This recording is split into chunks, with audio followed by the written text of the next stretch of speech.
Hey everybody. So I just want to cover this because yesterday's, I can see, the Great British National Strike was a resounding success. This is from the organisers. 9 arrests overall yesterday. 7 were lefty Antifa lunatics. 1 was a citizen journalist with no affiliation to either side. The other one was released after 10 minutes due to a case of mistaken identity. It turns out that violent right-wing thugs aren't so thuggish or violent after all. And it was a great turnout as well. Fantastic turnout.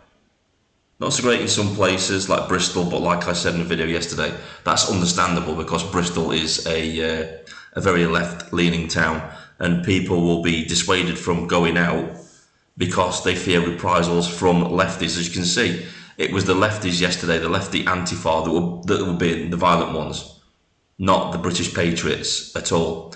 And at most events that I was watching, when the lefties started shouting and hurling abuse at them, the patriots just turned their backs on them as a sign of disrespect. And that's what needs to happen at these protests. Don't engage with them, don't debate with them, don't go near them. Just turn your backs on them and let them be themselves.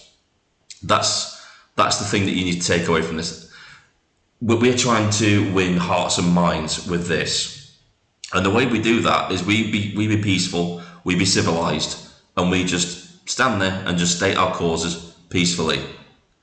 And all you've got to do for the far left to show their true selves is just let them be themselves. They can't help it. They don't know any different. Let them hurl abuse. Let people see how vile and disgusting these people are. And we will win. We will win. We just have to believe that we can win. I had a comment on my video. I don't know which one it was, but they said, hats off to you. You promoted this. You said that this was going to be a success, and it was. And we just have to believe we can win.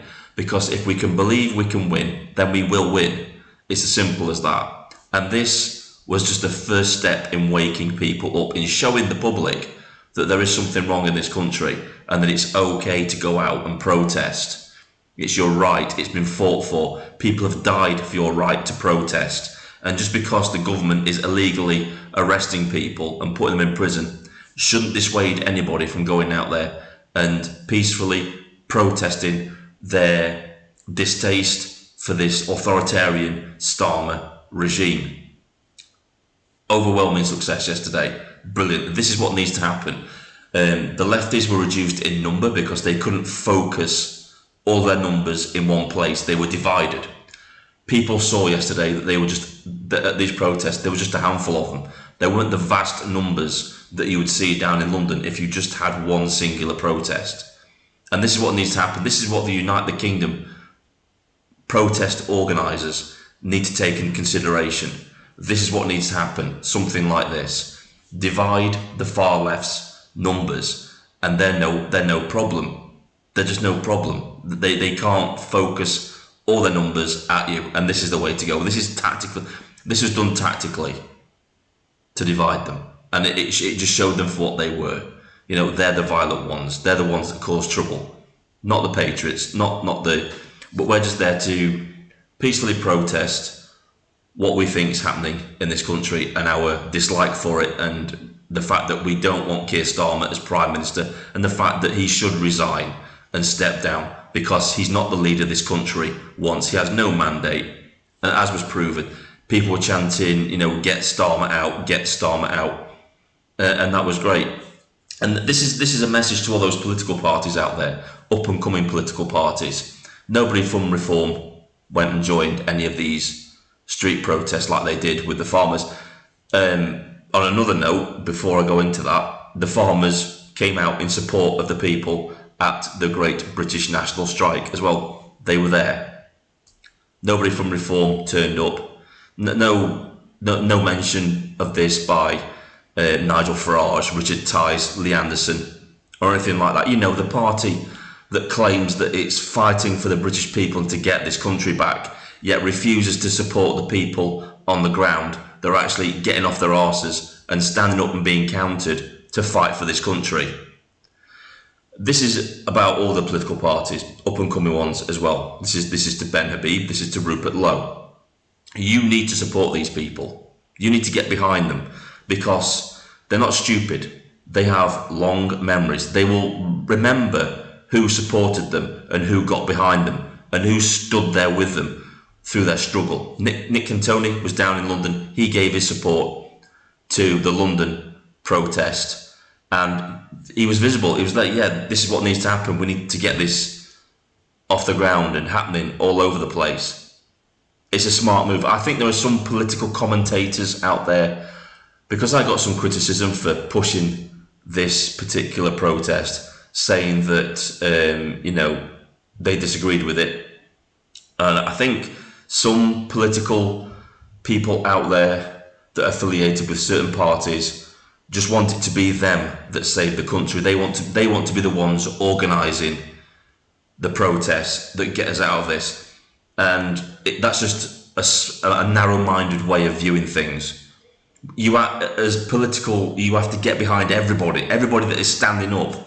You have to get behind them, you really do, and show them that you support them.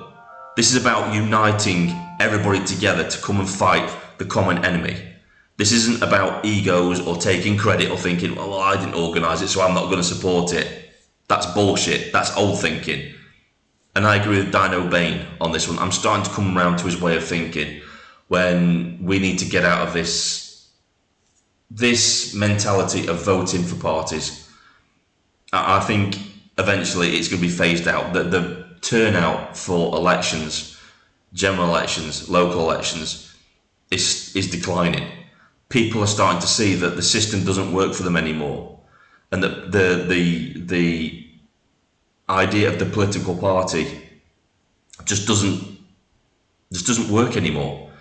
It doesn't. We need. I'm not saying I don't know how we could do this. Some others have probably come up with ideas, an alternative way for this country to be governed in the future. But I think we're starting to see the decline of the way we are governed. I think within, maybe 100, 150 years, this way we're being governed now will be long gone. There'll be another way that we are governed. Who knows what that will be? But I think we're starting to see the decline of it now in our era. I think people have had enough. We've been taken for a ride for too long by these political class who just simply do not serve us. They don't serve us. They serve themselves.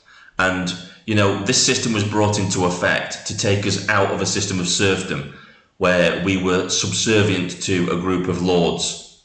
And I think we've somehow returned to that. Somehow now, the people that are supposed to serve us now think it's us that should serve them. And it's wrong. I mean, you look at it, how are they any different from the feudal lords? We pay them our taxes, they take a wage from that taxes, and then give us really nothing in return. They don't look after our interests. There's only one MP in Parliament, you could really say at the moment, that actually is looking after the interests of the British people, and that's Rupert Lowe. And out of 650 MPs in Parliament, that's disgusting. That's absolutely disgusting. And why are we tolerating that? And this protest yesterday was the first sign of people turning around and saying, we've had enough. We don't want this anymore. We're sick of the political class. We're sick of being ignored. Now it's time to stand up. We're going to be counted, and you're going to listen to us. This is the message that was being sent yesterday. As I said, this was the first salvo. This was the first move. This will grow. This will grow and grow and grow as people get more angry and agitated at being ignored. The way that Keir Starmer is just wrecking the country. The Labour Party is wrecking the country. Nobody's listening to the people of this country. These protests are going to grow in number. They are. Until they can't be ignored. And trust me, people were saying in the comment section, oh, well, they'll just be ignored. The mainstream media won't cover it. The political class saw this. They saw this. They won't admit that they saw this. They won't admit that they're scared by what happened yesterday when cities, I think it was 75 towns and cities came out in protest yesterday of the Starmer regime. 75 towns and cities. That's a large amount. That's a large amount. And that is just going to grow. And the number of people going to these protests is going to grow. And all those people who say they want to change the country in the political movement need to take note. They need to watch these people and support them, because they've got long memories. We've got long memories. And we will remember the people that stood shoulder to shoulder with us to fight this authoritarianism that we're now facing, this evil government that we're now facing. We will remember. Anyway, I've rambled on enough. Don't forget to like, share, and subscribe to the channel. Share this far and wide. If you want to support the channel, there is a link down below in the first comment pinned to the top. If you think you can support, by all means, do. Other than that, if the only thing you can do is to like, share, subscribe, and leave a comment, please do that as well. That's a massive help. This is Vindicator, signing off.